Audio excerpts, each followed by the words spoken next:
You know, I've been real fortunate to have played music with some really great musicians. And I've learned a lot from these musicians and those musical situations about drumming, music, and life. And I'd like to share some insights with you about drumming. And I think the best thing that I can do with my drumming is to try to make the music feel as good as possible. And I do this through my timekeeping. Now, most of the timekeeping that I do happens to be in 4/4 time. 4/4 means that there are 4 quarter notes to each bar. And I believe that the quarter note is the primary pulse in Western music and most contemporary music. So let's pick a tempo. Those are the quarter notes. And let me show you how the subdivisions really define the feel and the style of all the different kinds of music that we can play on the drums, or that I certainly find myself in the situation to play. So, playing a swung eighth note or triplet subdivision, we have something that sounds like this. 1, a 2, 1, 2, 3.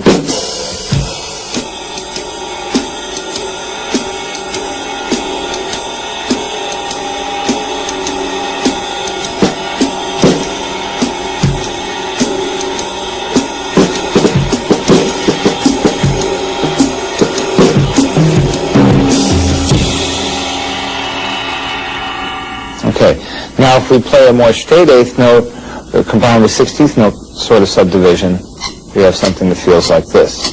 1, 2, 3.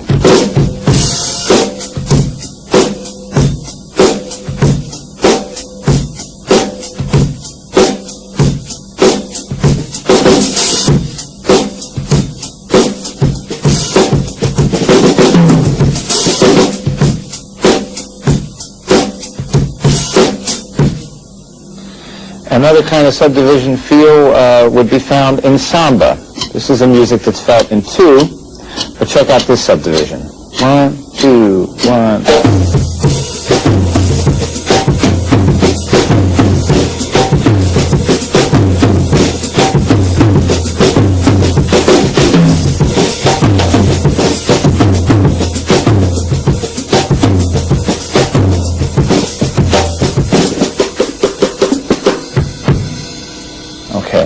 So it's the subdivisions that not only define the music, but really bring the music to life.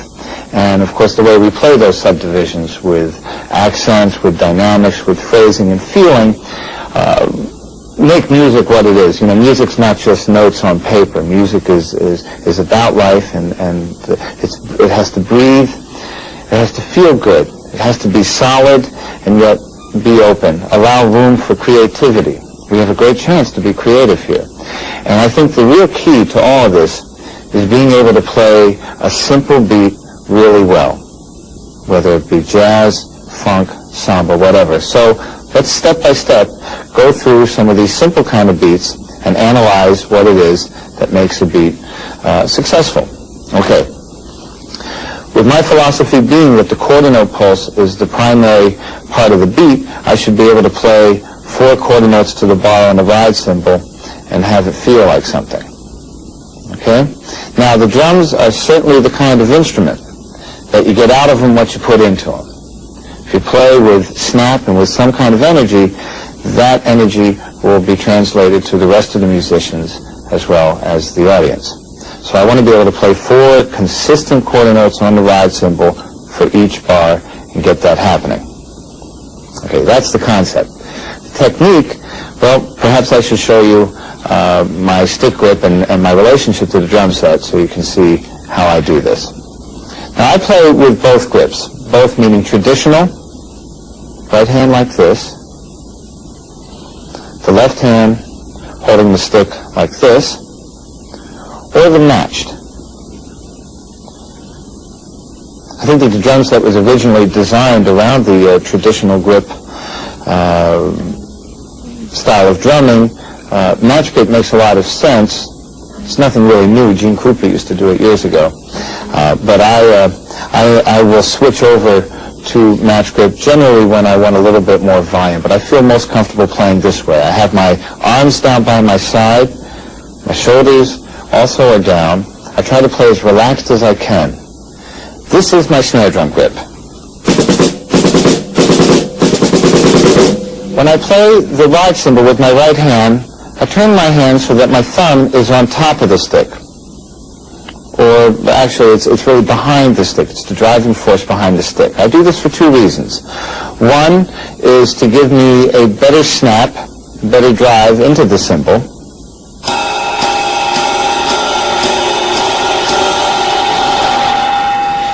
And the second reason is if I hold the stick otherwise, I introduce a twist into my arm. And I think it's a good idea to try to keep as straight a line as possible between myself, the tip of the stick, and the instrument. So I play the snare drum like this, ride cymbal like this. Okay. Now, an important part of my approach to drumming is to not only play relaxed, but to play consistently. And consistency starts with your drum stroke. Now, I try to maintain a consistent rebound of about 1 inch off of any part of the drum kit that I happen to strike. On the snare drum,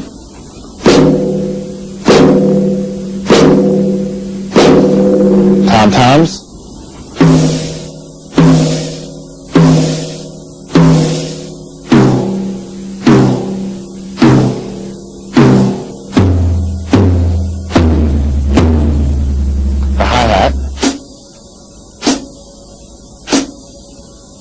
and of course the ride cymbal.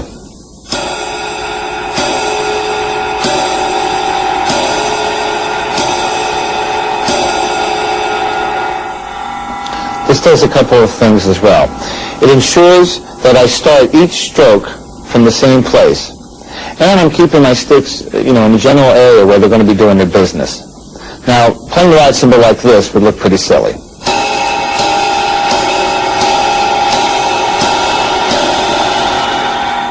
Or for that matter, the snare drum. It's a great waste of energy, and it's a great waste of time. For the stick to travel that far is going to take up time, whether we're talking milliseconds or what. You get the inspiration here, when I get the stick down there, and it's not where it should be, then you're going to run into some time problems. I call it air drumming, and I tell all my students, try to avoid air drumming. It's really not a good idea. Okay, so quarter note pulse on the ride cymbal. I'm going to pick up the tempo a little bit.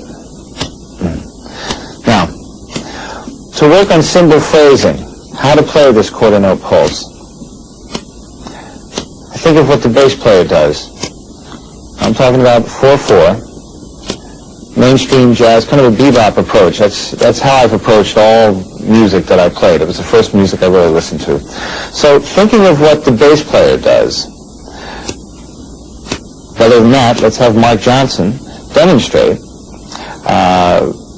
how he plays 4 quarter notes to the bar.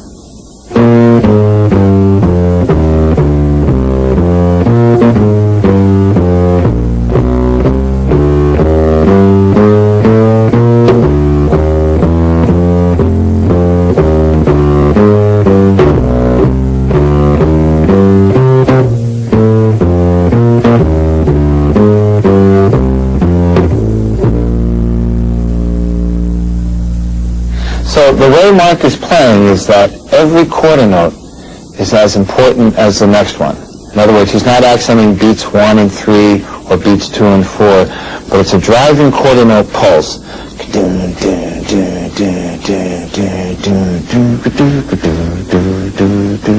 I try to get the same quality on the ride cymbal. And a 1, a 2, a 1, 2, 3, 4.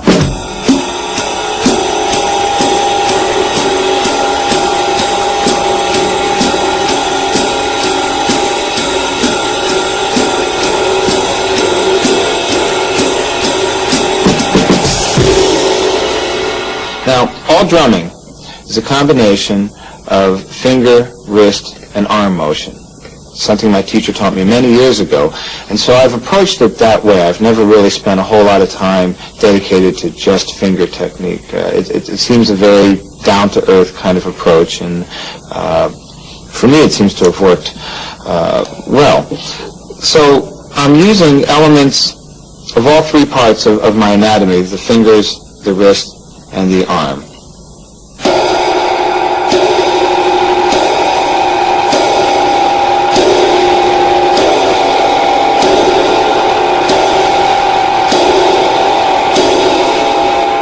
I start each stroke from the same place, getting some like meat and potatoes of the arm in there to get the sound out. Think of gravity. Get the stick in there.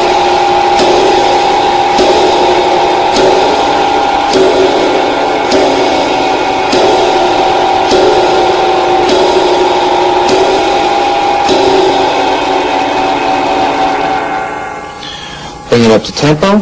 Sounds like this. 1, 2, 1, 2, 3, 4.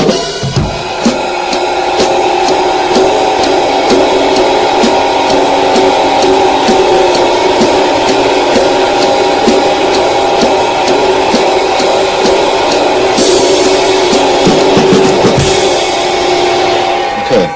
Now remember, play with intensity. You get out of the cymbal what you put into it. Play on top of it, it's not going to really move anybody to really swing. So create that energy, create that flow, that continuum of those quarter notes. You're starting to weave the golden thread into the music. This is your timekeeping. Okay, it's everything. It's everything for drumming. Now, it's the subdivision again that really defines what this music sounds like, and certainly in jazz music, it's the drummer's ride cymbal pattern that becomes his signature. So let me play you my signature now. 1, 2, 1, 2, 3, 4.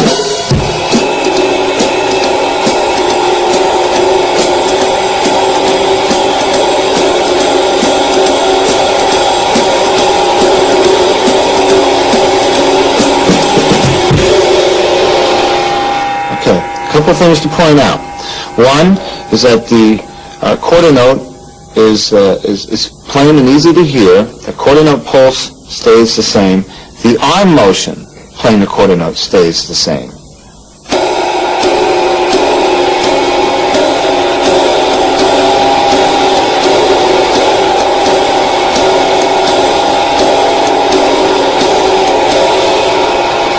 Now I'm relaxed, my shoulders are down.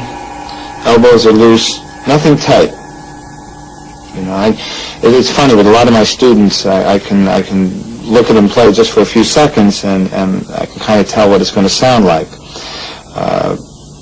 You watch anybody do something well, it seems very natural, second nature for them to do it. Whether it's a ball player hitting a home run or a drummer playing the drums, you should have that kind of rapport and that kind of friendship with your instrument, so you know that it's not unnatural, and it doesn't seem like you're breaking your neck, because that certainly isn't going to provide much of a groove for anything. So here again is some 4/4 jazz time playing on the ride cymbal. 1, 2, 1, 2, 3, 4.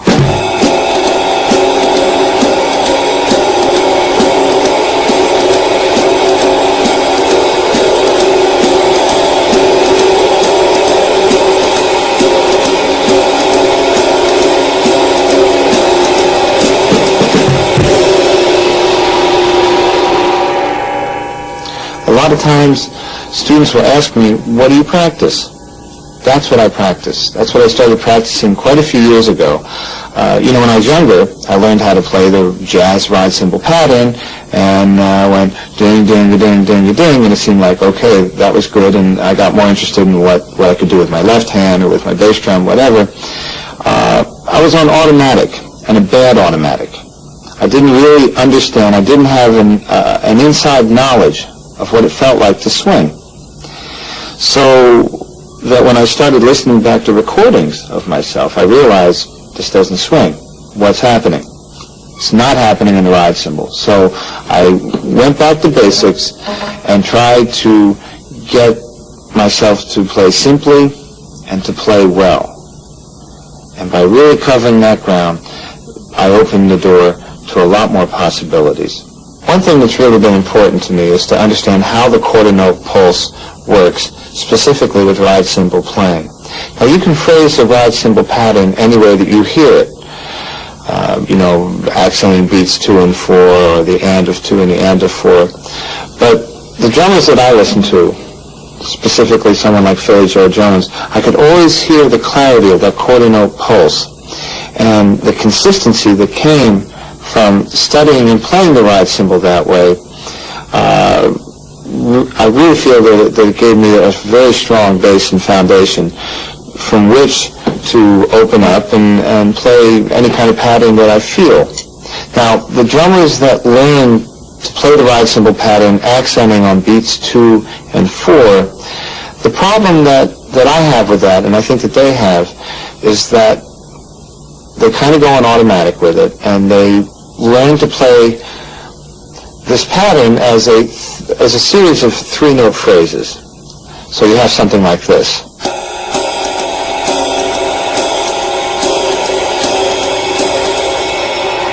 They might even traverse across the cymbal with a circular motion.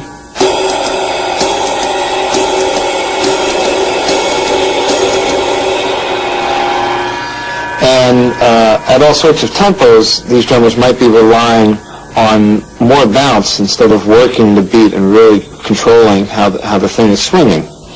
A bona fide quarter note pulse, this clarity, I think, really carries the music. This 3-note phrase really doesn't do it for me, and it really manifests itself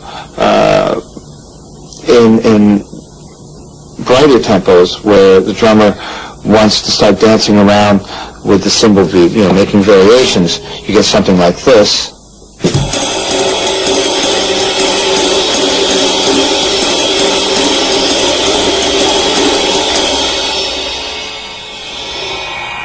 As opposed to this.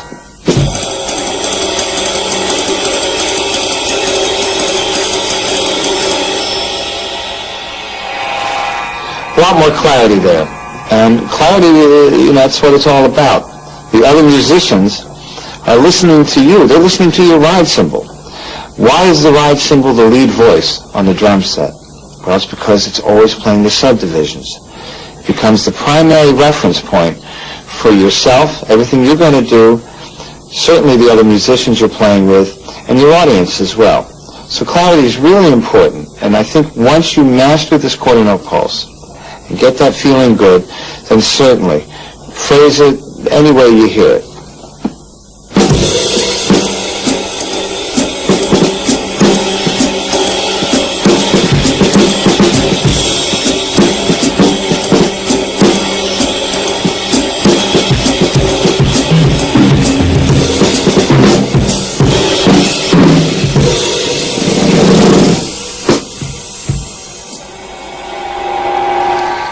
As I've said with some other examples, once you learn something and you internalize that knowledge, then it's there. Whether you play it or not, that time pulse, that time feeling is there. That feeling that makes the music feel good.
We all have peculiar muscle habits, where when the right hand does something, the left hand will respond in kind, and that's why independence exercises were created to help us smooth out those kinds of problems. While emphasizing the ride cymbal and the importance of swinging, let me play you a series of rhythms that are on or off the beat, and hear how the ride cymbal pattern stays consistent, the feeling stays the same, and the left hand can start playing different kinds of rhythms without interfering with the groove. 1, 2, 1, 2, 3, 4.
everything that I played on the snare drum fit in perfectly well with the ride cymbal pattern, and nothing that I played interfered with the groove or the actual pattern. That discipline is important.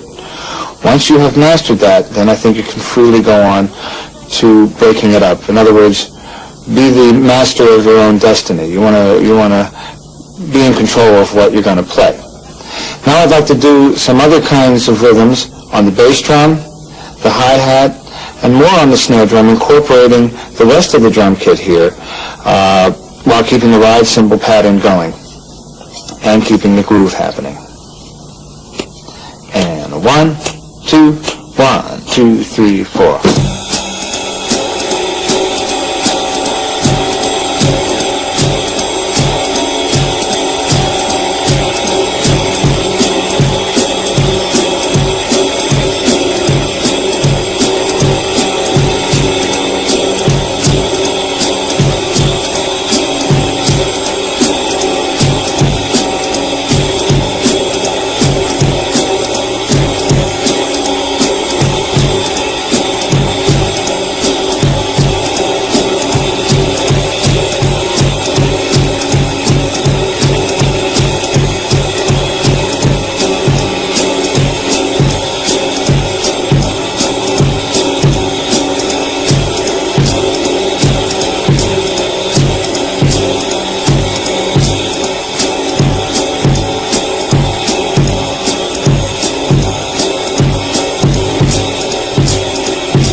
Everything that I'm playing on the snare drum, the bass drum, the hi-hat, and the rest of the kit, it all has to contribute to the forward motion of the music. Just like a piano player or a guitar player comps, we do the same thing. We're comping on the instrument, on the snare drum, those rhythms that we play.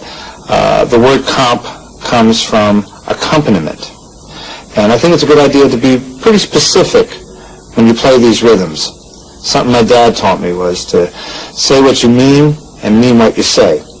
And you really don't want to be marking the passage of time by doing what I call a lot of doggy paddling on the snare drum, a kind of nervous.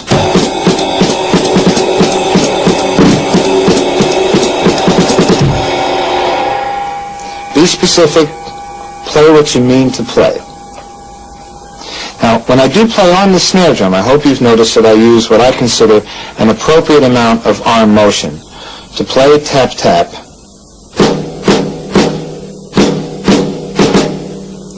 to doesn't require too much arm motion or energy, and I see no reason to move the entire arm to play lightly on the snare drum.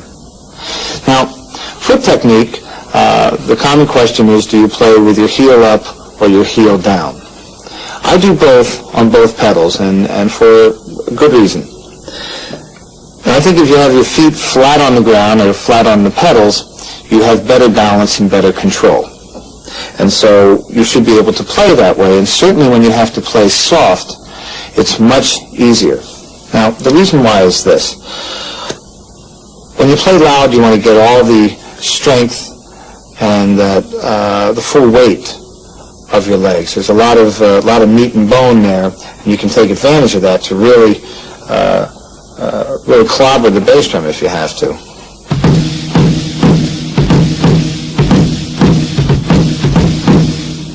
Okay, but if you want to play softly, then there's no reason that you should have to tiptoe or support all the weight of your leg to bring it down quietly.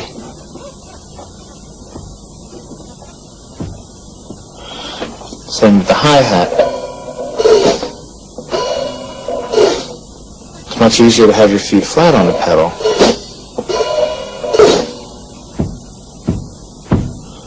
So for control and for softer volume playing, I like to have my feet flat on the pedals. For higher volume situations, I like to go up into the ball of my foot. When it comes to jazz 4/4 playing, ever since I've been young, I've always played with my heel up, and it looks like this.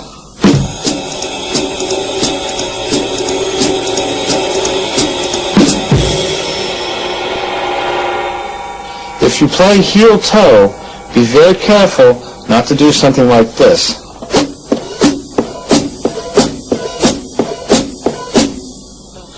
Your foot tapping on beats 1 and 3, it sounds like you're playing a 2-beat. And I think in most kind of 4/4 music you're going to be playing, you don't want that. So if you have a noisy left heel, be careful for that. The other time I go up into the ball of my foot on the bass drum pedal is for multiple strokes.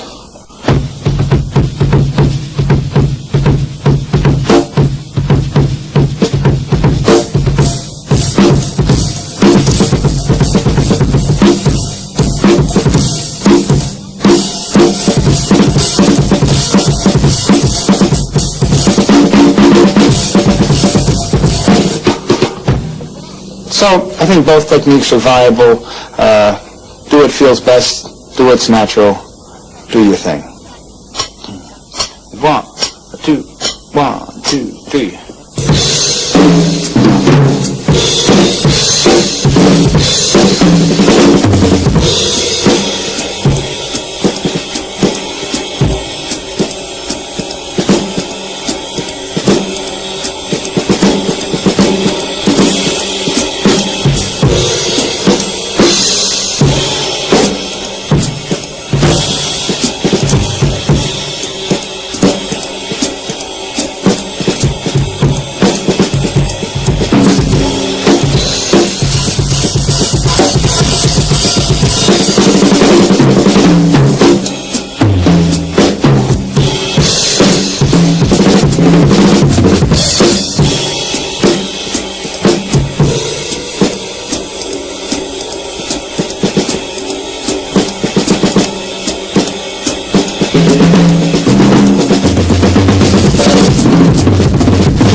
very important to practice anything you do at a lot of different tempos. We all have that same medium groove that we enjoy practicing things at, and we can make beats sound good.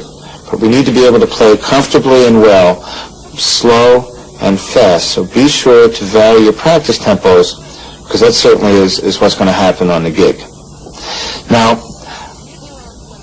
I think to play tempos, particularly slow tempos, you have to have a lot of trust and faith in yourself that what you're playing works. The simple beat that you're playing is enough. You're really setting the music up for greater things to come. And those spaces between the notes, they're some of the most important notes that you can play or not play. So by allowing the music to breathe and giving it the right amount of space and motion, then I think you can make it feel really good. And I'll try to demonstrate that with some slower jazz tempos. 1, 2, 3.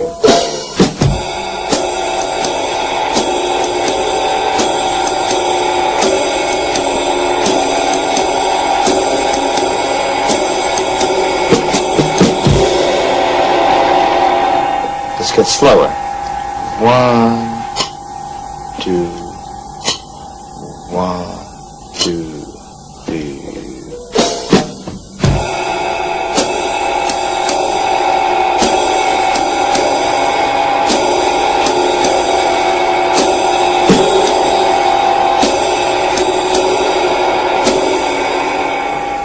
Let's get slower. 1, 2, 3.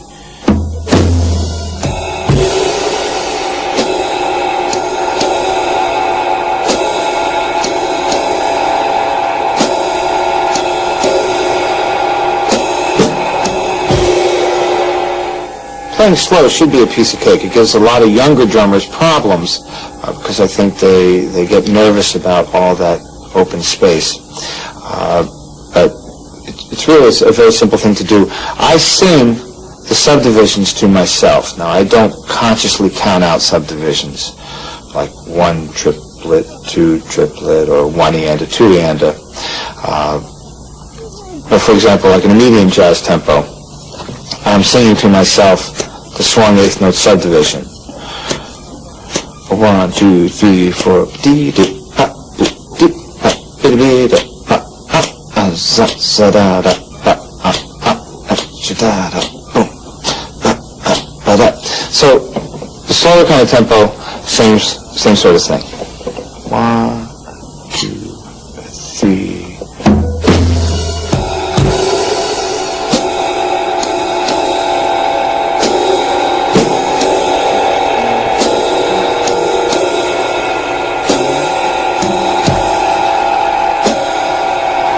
Now, after a while, this becomes a really kind of a subconscious sort of thing. You don't have to consciously sing subdivisions to yourself. It's knowledge that becomes a part of you. You internalize this. This becomes about purely by experience, by doing it enough so that as soon as you start that tempo, you know where it is. Practicing or working with a click track, metronome, any kind of a clock, really helps to reinforce and strengthen this ability, but it really just comes from the doing. Now, we'd like to play something that's real slow. Sometimes we abuse the privilege and play it like unbelievably slow, but we'll do this moderately slow. It's a composition called Sweet Soul, and I hope you enjoy and appreciate the amount of space that we leave between the beats, and that it will feel as good to you as it does to us.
By contrast, fast tempos require a bit more work, but really no less concentration.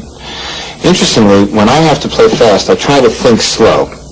In other words, I'm not counting to myself 1, 1, 2, 3, 4, 1, 2, 3, 4, 1, 2, 3, 4, 1, 2, 3, 4. I want to try to see the forest for the trees, get the big picture.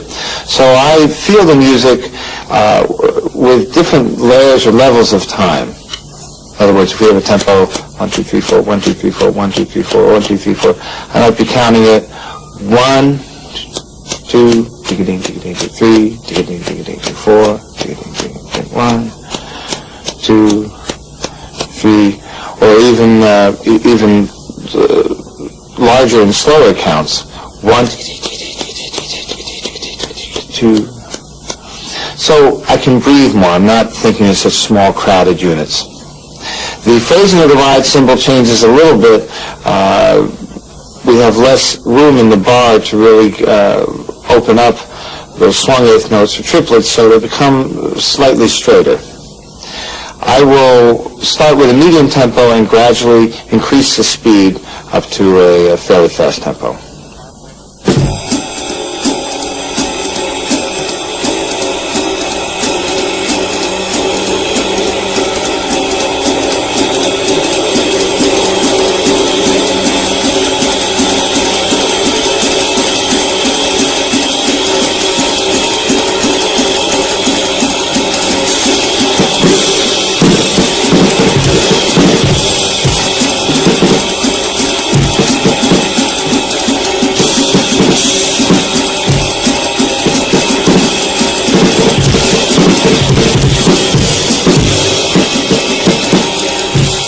You got to play fast. 1, you want to really be relaxed, and 2, feel free to start changing up the ride cymbal pattern. These little bit of breaks here and there, playing a quarter note, reversing the pattern, really gives you some breathing room, and then it lets your arm rest just enough.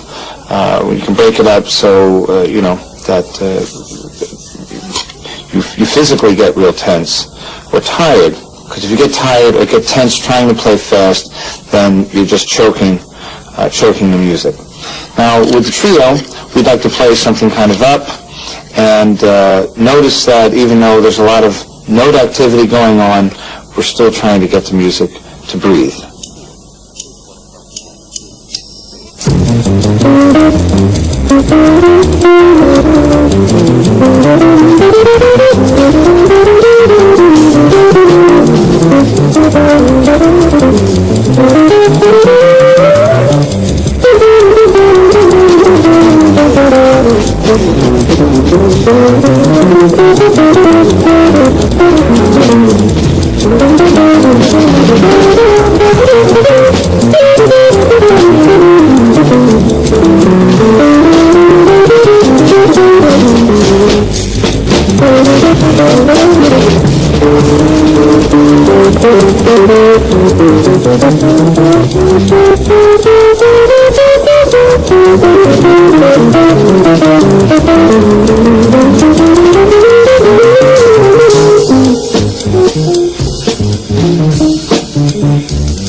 We may use the brushes in a variety of musical situations, and we need not limit ourselves to playing the brushes just on ballads or behind the bass solo.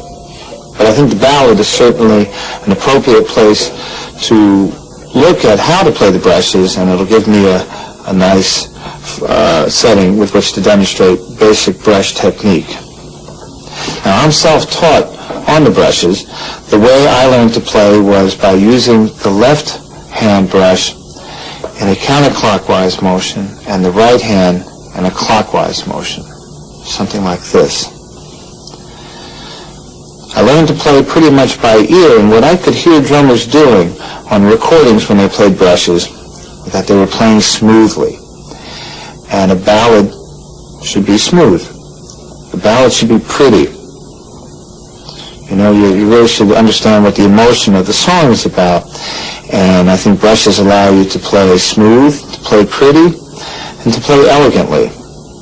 So let's take advantage of what a brush can do, and a brush allows us to play legato on the snare drum. Using the DCI Skycam, we can get a nice overhead shot of the snare drum here. And let's imagine that the drum head is the face of a clock. 12 o'clock being here, 1, 2, 3, 4, 5, 6, 7, 8, 9, and so on. I position my left-hand brush around 7 and 8 o'clock. It'll do its counterclockwise rotation there. The right hand is up around 1 and 2 o'clock. It does its clockwise rotation there. I rotate the brushes 1 revolution per pulse. 1, 2, 3, 4. 1, 2, 3, 4. And notice that I'm using my entire forearm. The elbow's real loose, and I'm rotating the brush by moving the entire part of the arm. In other words, I'm not rotating my wrist.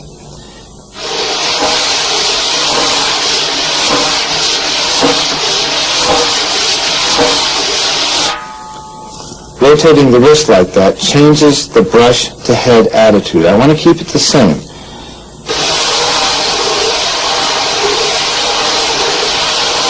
One, 2, 3, 4. I'm at the top of the revolution of the circle on each count or pulse.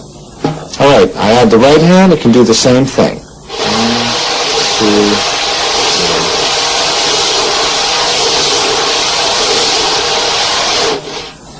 3. Now, that sounds pretty smooth, but it's not really rhythmic. So, while the left hand is giving us a good cushion or a pad, the right hand can articulate the rhythm. I do that by lifting up the brush on each revolution and bringing it down on every pulse. 1, 2, 3.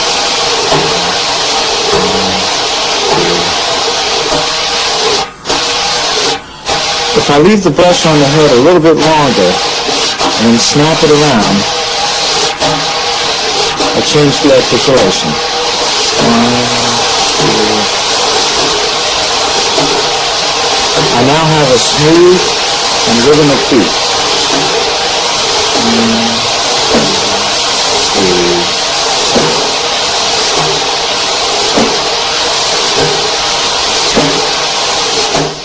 That's my basic brush beat. Now I'll start moving the brushes around on the drum head. It changes up the texture. Feels kind of good to do it, sort of like stirring up the soup or the salad. And the right and left hand are still keeping the same clockwise and counterclockwise motion, but I get into a little bit of over and under figure 8 kind of a pattern between the two hands. 3, 4.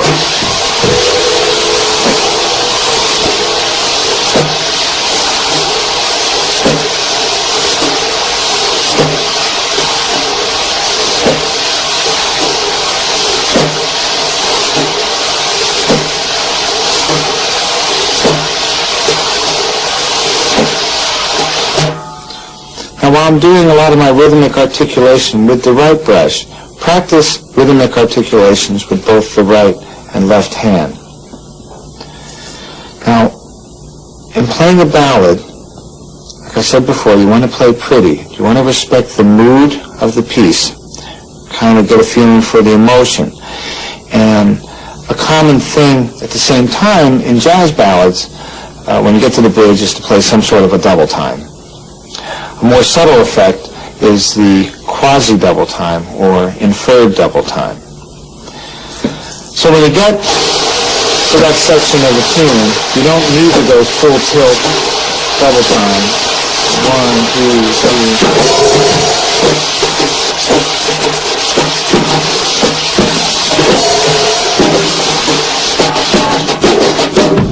3. You're going from a nice slow triplet mood to this double time. Well, maybe play the double time on just the snare drum with the brushes and keep the hi-hat in the original slow meter, for example. 1, 2, 3, 4, 2, 3. So here we go.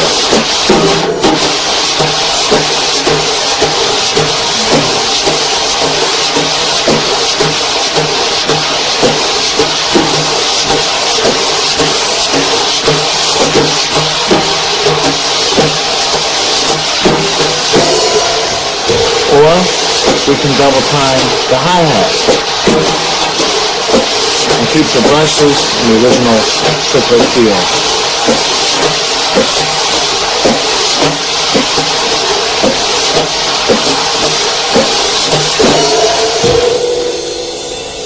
Either way, especially when you're playing the slower part of the tune, you know, be aware of the mood of the piece. And if it's a slow triplet feel, then for goodness sake, don't do this.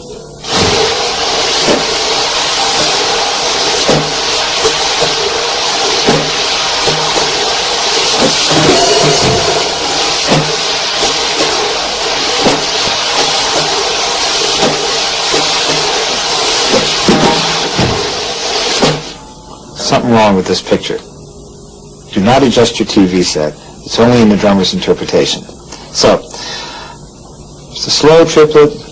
Keep that mood. If you're going to play double time, then if you mean it, great.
Duke Ellington once said that it don't mean a thing if it ain't got that swing.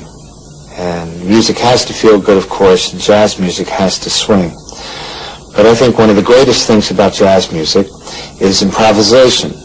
Improvisation is instant composition. This opportunity for us to improvise is the greatest thing that jazz offers us as musicians, and certainly as drummers. We can improvise all the time that we're playing. Joe Zawinul gave me my greatest lesson when he said, always compose when you play. So I don't just want to play the same things over and over again and just play what I know. I want to create something new and build on what I know. So to do that, then I want to make sure that I don't just keep repeating myself by playing what my hands know. You know, I've got a brain and I've got an imagination and you've got some heart. We want to put all that into our music making. Now, very often instrumental players, they learn their scales, they learn their licks, and they can use these in any number of situations. John Abercrombie has a great way of teaching improvisation, and this is to restrict the choice of notes. In this sense, he uses a rhythmic restriction of using only half notes on a standard tune, like All the Things You Are. And instead of being able to play licks, he has to pick every note. Every note has to be a well-chosen note. He's composing. Okay? So necessity is the mother of invention. We can do the same thing on the drum set. Restrict ourselves to a choice of notes. Maybe start with eighth notes, play them on or off the beat. Add triplets, on or off the beat. 16th notes, start combining them. And then put in a little bit of phrasing to really make the music sound like you, and then you have something interesting to listen to, and it's much more interesting to play. Now I would like to improvise on the drum set to the accompaniment of a drum machine, and I'll demonstrate these ideas of starting with simple rhythmic elements, eighth notes on and off the beat, 16th notes, etc., and build it into some music. Hope you like it.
drummer is, first of all, someone who makes the music feel basically comfortable.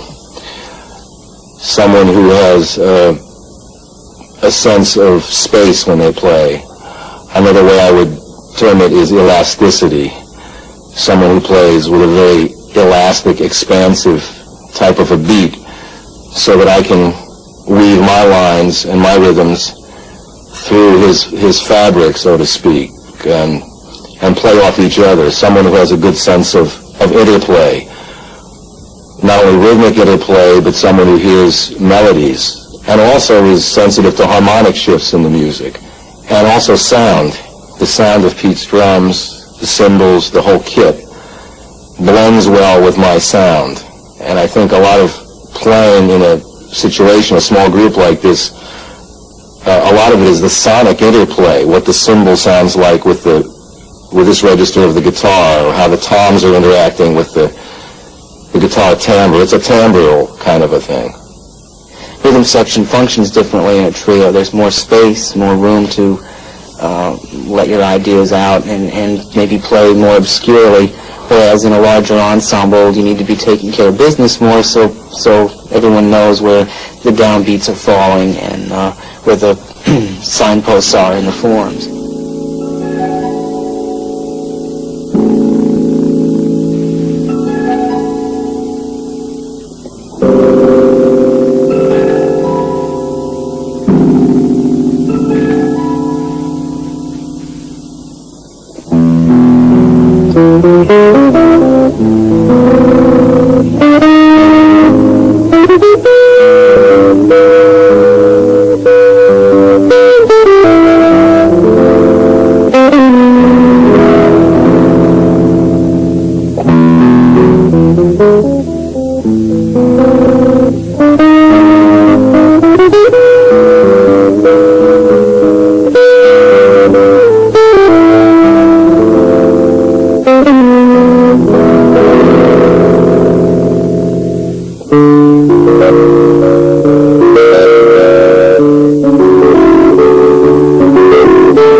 I've really enjoyed spending this time with you, and I hope you've enjoyed it too.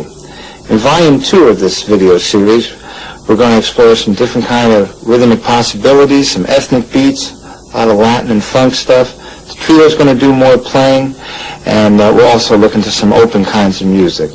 I hope I see you all soon.